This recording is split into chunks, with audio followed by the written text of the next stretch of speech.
Welcome, everybody. Today is September 4th. This is actually the first day of the new month of Elul.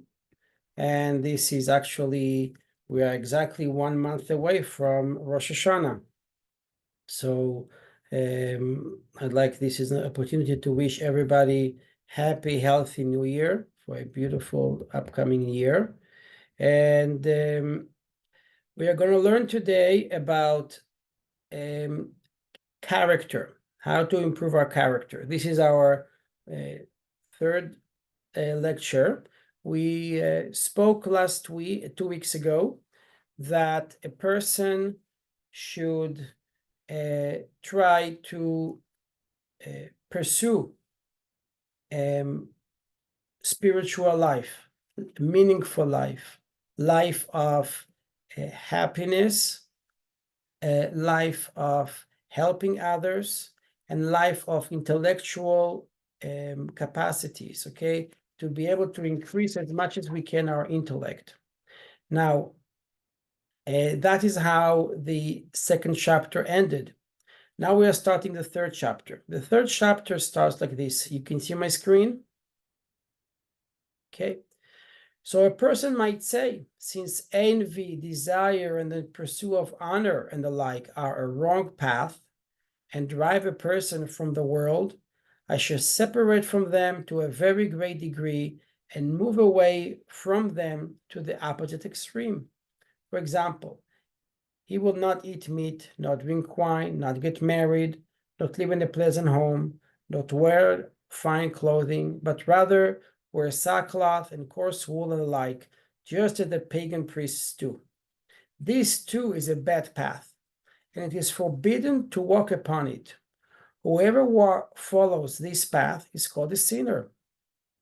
The statement concerning a Nazarite, a person who decides to separate himself from the world. It says the priest should make an atonement for him, for his having sinned regarding his soul.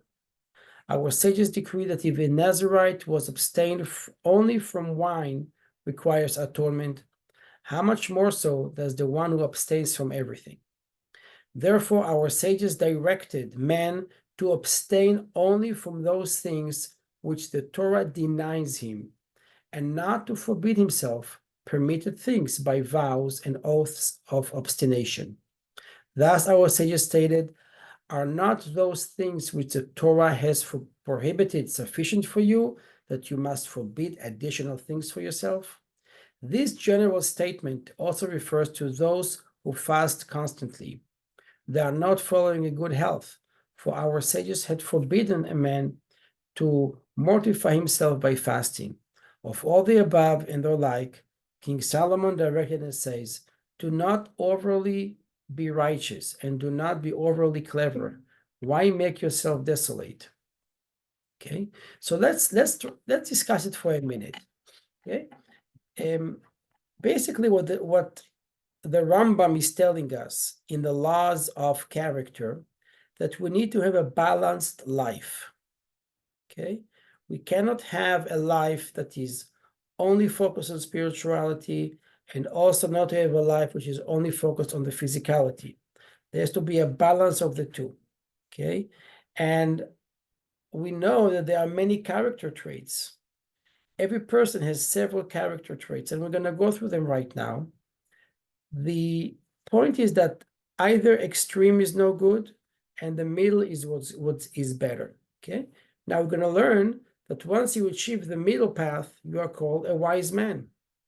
And once you practice this for a long time, then you can try to improve that character and purify it even better. Okay. Now, if you want to purify it even better, the middle path will not be ideal. You need to go a little bit to one side or the other, depending on the character traits, and he's going to define to us in the next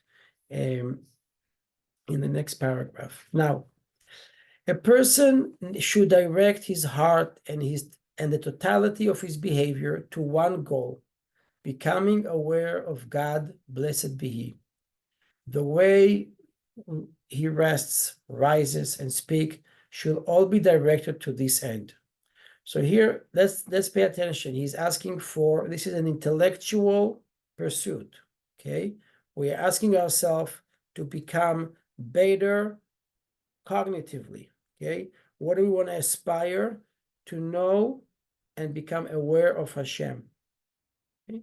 That this world has a creator. And all of us, the billion people living in this world, we all have to balance our spiritual and physical life. We all have to um,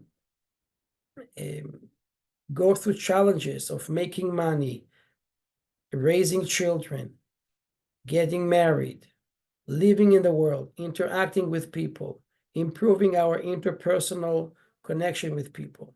Okay, we all have to do through that, but there are ways to do it. What we are learning right now is the path to do it. Okay, and not only the path to do it, what should we think when we go ahead and do it? Okay, we know we have our body and we have our soul, and they need to live in harmony with each other. Okay, harmony is achieved when each one is doing what it's supposed to do.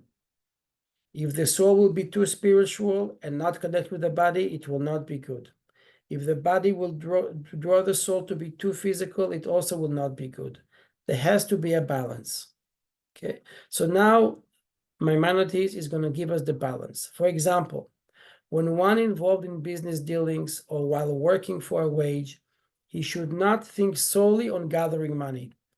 Rather, he should do these things so that he will be able to obtain that which the body needs: food, drinks, a home, and a wife.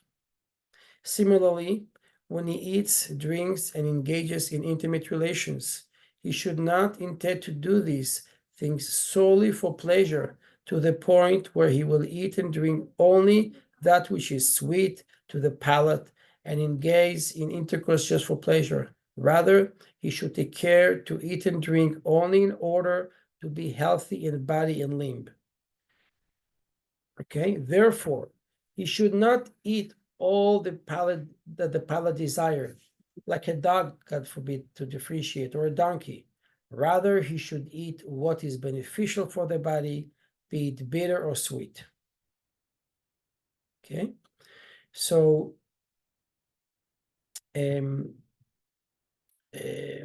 conversely, he should not eat that what is harmful for the body, even though it is sweet to the palate. For example, a person with a warm constitution should not, meaning is like a lively person, always active, going, doing things, very happy. That's called a warm constitution.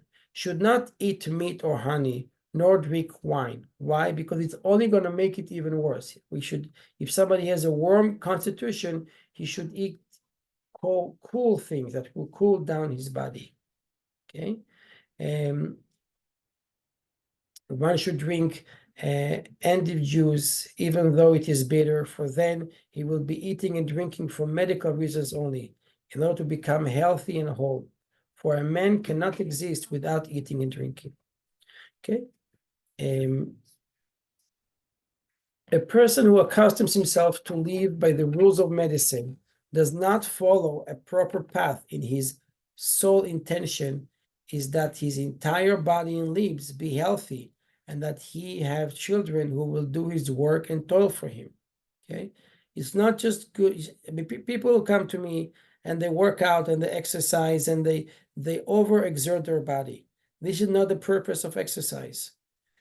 That should be only to gives you energy to continue in doing what you're supposed to do for your life. Okay, we are not supposed to have children that they should take care of us when we grow older.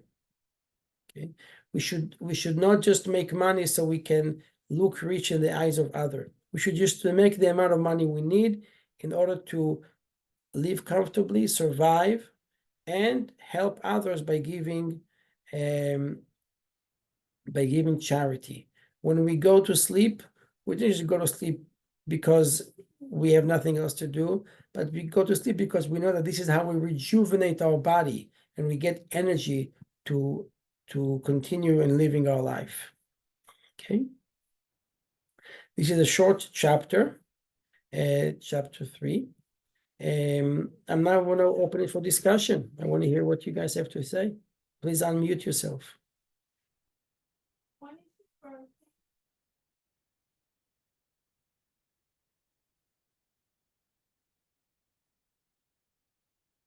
No comments? Okay. Ms. Kessler, what do you say? I don't know. I'm thinking about it. I know Okay. my life is, Baruch Hashem, been long so far. Baruch Hashem, healthy. And I've had a lot of kids. Now I'm on my own. My husband's not with me anymore. And I've got to find my true purpose. But reading this, it's very interesting. So you have a true purpose. Your true purpose now is to be a grandmother and to be a role model for your children and a role model for your grandchildren, and True. and form warm Well, relationship. Yeah, and yeah, especially the people around you. You know, you're in a new community. You're gonna have older people than you and younger, and your message is there is to help others. You know, to give them warmth, give them meaning in their life, and but mainly for your children to find to, you know, it's not enough to just to raise them until they get married. We have to raise them and make sure that you know, we continue to guide them through their lives. Mm-hmm. Okay, let me ask a question. So we learned about the character traits. Let's switch a topic and talk about what do you think is the difference between disease and illness? How would you define it? And that will be the introduction to our next 15 minutes.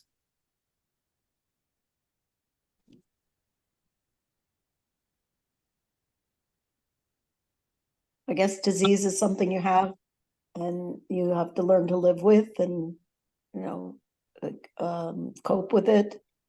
Illness is something more sudden. That's how I feel. I'm not sure if that's right, though. So the May way I interject? I think yes. that the distinction between the two is in the temporarity or in the permanence of each. Illness but illness is something more permanent, and disease is something that is more temporary, and that is something that can be resolved by the individual themselves if they do recognize the symptoms and they can undo it. Illness is something that needs more like a long treatment cure, and it's something more permanent. It means that already a pattern has been established. The other way. Okay, so it's all good. You're all describing it very well. I'll tell you what the medical definition is. The medical definition of a disease is the objective disease process. Okay, and illness is the subjective feeling of the person who has the disease. Okay, so for example, a disease will be diabetes. A disease will be heart disease or a stroke. That's a disease. It can be the same disease by many different people, but each person will experience the disease in a different way, and it will affect their life in a different way. So illness is how does one cope with his disease?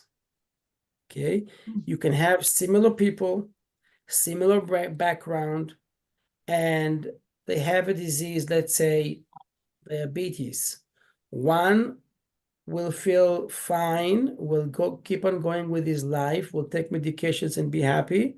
And the other one will be depressed and sad and slow, sluggish, not wanting to, like losing hope. Okay, so that's more the personal experience of the diabetes. I had patients that let's say had leg amputation. Okay, one was devastated for the rest of their life. They couldn't get a grip with their new body, and the other person kept on living, get a prosthesis, walk around, does physical exercise, does activities, etc., etc.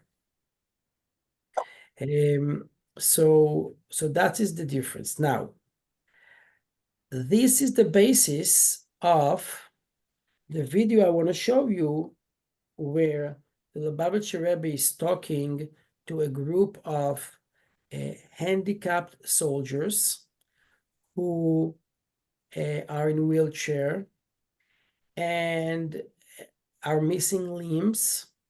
They cannot go back to like the regular life, that people can have. And the Rebbe is trying to tell them that even though they have a disease, they should not feel ill. They should not be depressed. They should find happiness in their life, and they should see the positive. And he's talking about the two things that are in Hebrew, will say kamut ve'ichut, the quantity and the quality.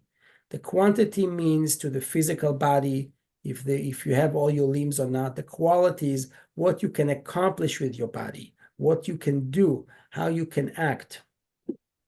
Okay, so I'm just going to share my screen to a different screen, and let's see a video of the Rebbe. Give me a minute.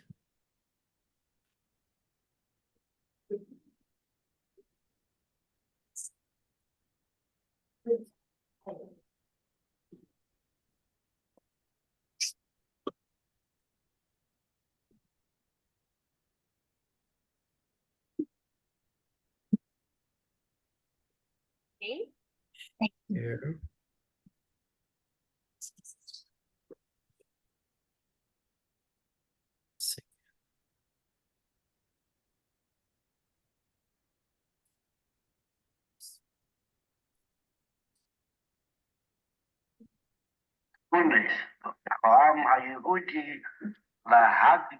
Please not if you can hear and you can see the screen. You can see?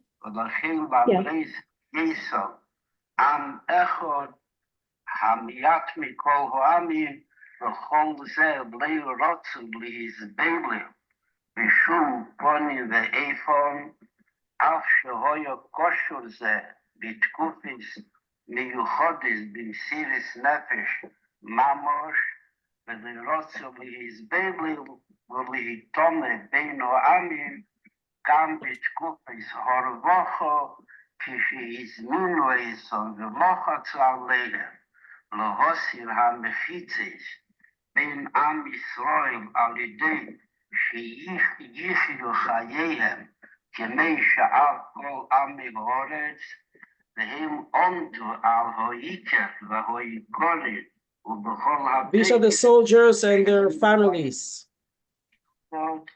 במריץ שבקמוס באיזה תקופה שתהיה, היו הם המעט, הרי באיכוס הגביר את האיכוס על הקמוס, ויד שהיא הגירה את הקמוס לזכר ביסו, ולבררו ולהרימו לדרגת האיכוס.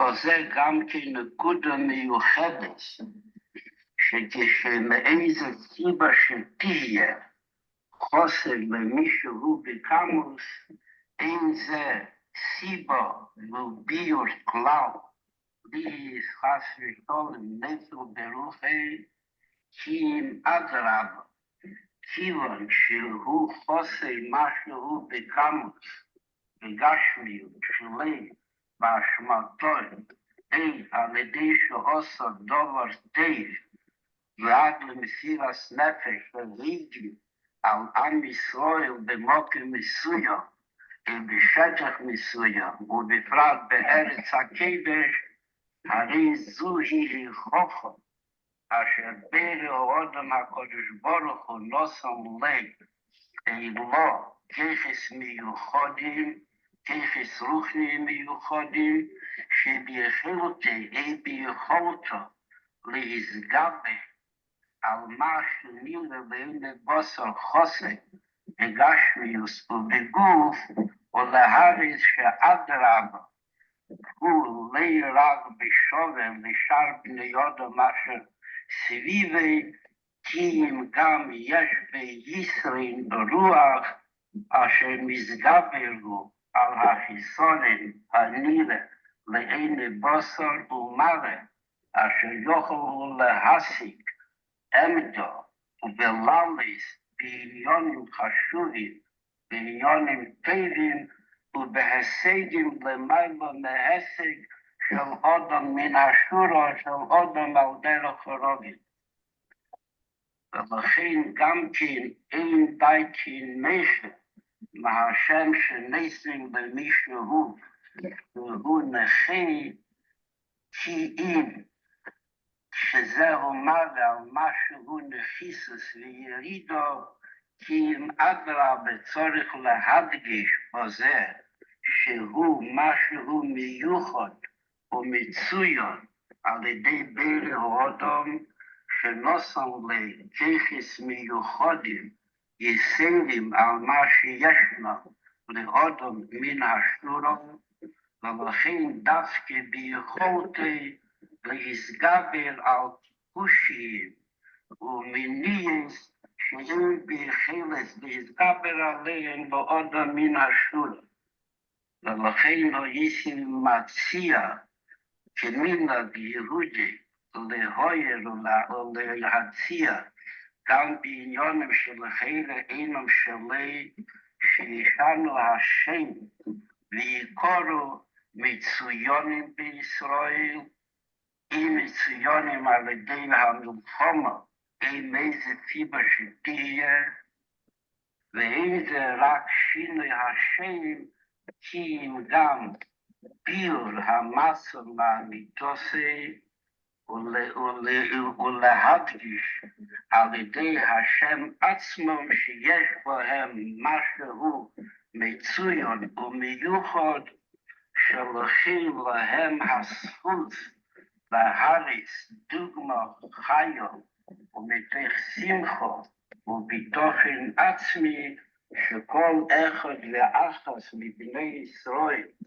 באיזה מצב שיהיה בגשמיות ובמצב הגופי, הרי הנשמה שלנו כחלק אלוקה ממעל ממש, לושן רבינו הזוקי מייסי מתנועת חב"ד, תנועת חסידות חב"ד, וחלק אלוקה זה הנמצא בכל אחד ואחת, והוא המתגבר סייף סייף על הגוף, וכשפגשו בחיו באיזה קושי ואין נעימוס הרבה קושי יסר מזה, הרי זה מאלה איזה כיחס הנסתורים שיסגלו ויפעלו בקייל, ויראה ויראה גם לאחרים שהוא נמצא בשמחה וממלא תפקידי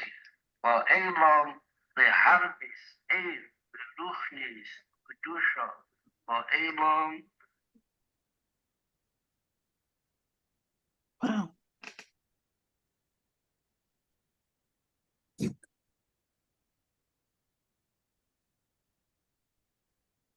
Just a few more minutes, okay?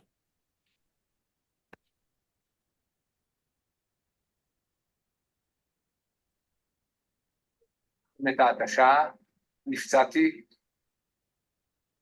והשיקום הממשי שלנו היה דרך הספורט. השתתפנו כשחקני כדורעף בנבחרת הנכים של ארגון נכי צה"ל.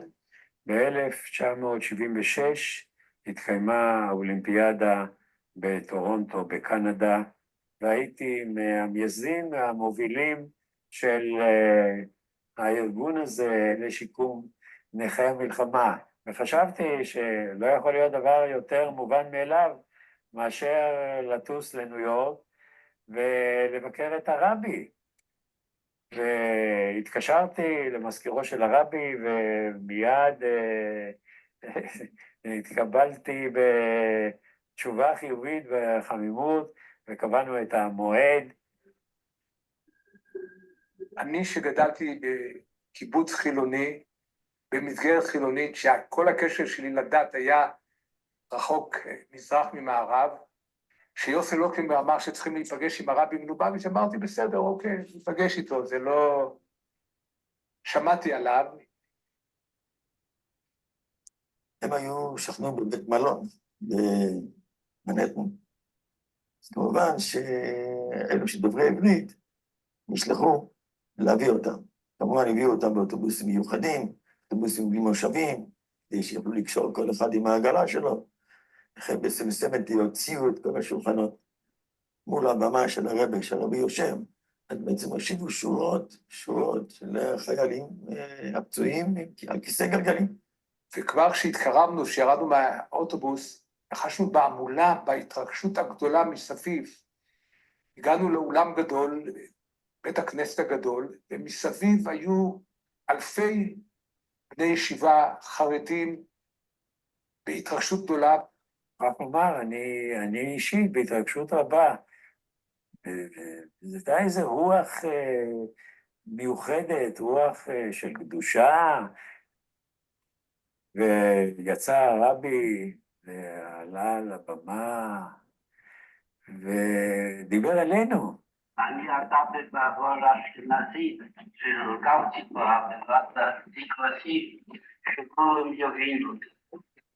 היה איתנו מתורגמן שעמד לתרגם ביידיש, ולהפתעתנו הרבי דיבר איתנו בעברית, מה שנקרא עברית של ביאליק, במילאל. וראית שעומד מולך איש מאוד מיוחד, מאוד אחר,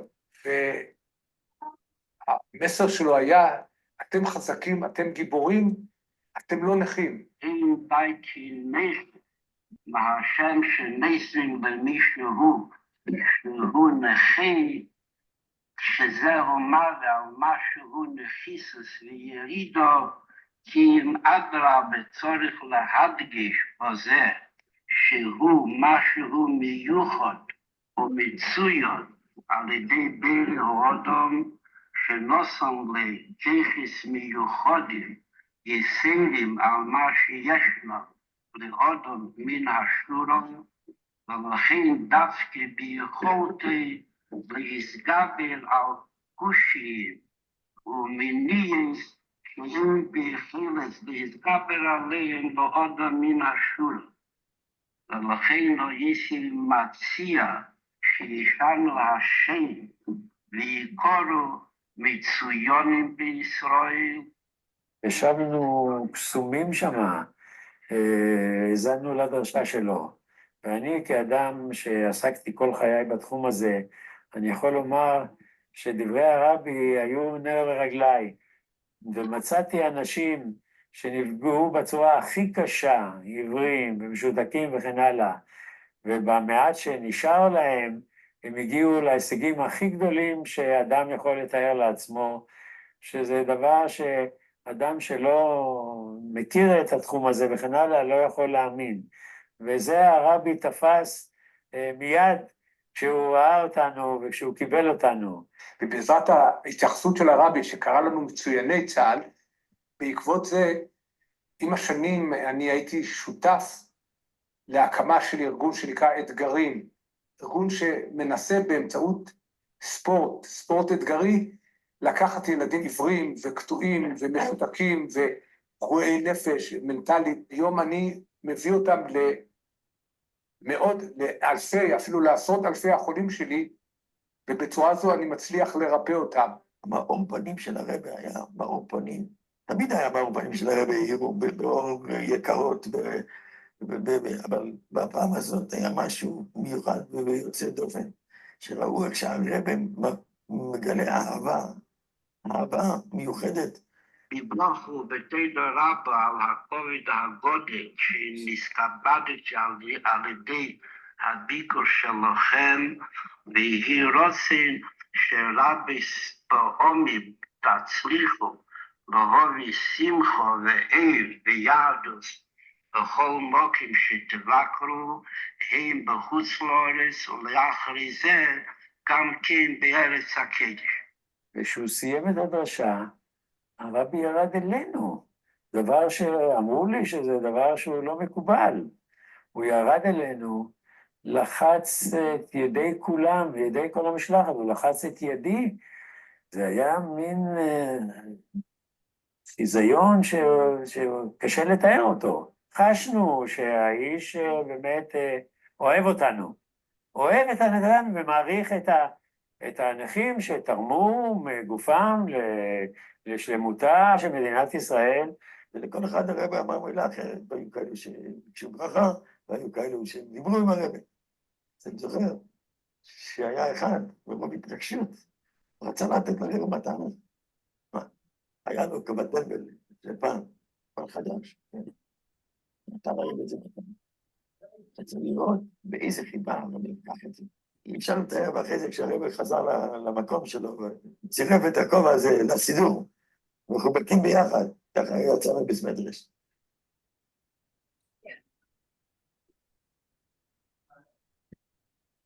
Wow. Yeah. Okay, this is a beautiful video. I shared it also in the link. You can see it. Like I probably saw it over 30 times. It's so emotional, and it gives so much life and hope for people to understand that even though we have challenges, God also gives us the strength to overcome our challenges. And it's exactly what we said, that we have disease and illness. People can have a disease, can be in a wheelchair, but they don't feel ill. They feel happy, they feel energized, they feel excellent, they feel that they have hope, they feel they have a meaning. And that was the Rebbe was telling him, go and spread your happiness and Judaism around you. So thank you for joining. If anybody wants to say something, I'm open to discussion. Beautiful class. Thank you. You're It was welcome. beautiful, You're welcome. and I appreciate you so much. Okay. I wish everybody, again, this is Wednesday. We are 4 weeks away from Rosh Hashanah. In Wednesday night, and 4 weeks from now, it will be Rosh Hashanah. So I want to wish everybody a happy, healthy New Year. We'll meet again in 2 weeks. There will be a recording of this class online. TorahCure.com. TorahCure.com. Thank you. Thank You're you. welcome. Thank you. You're welcome.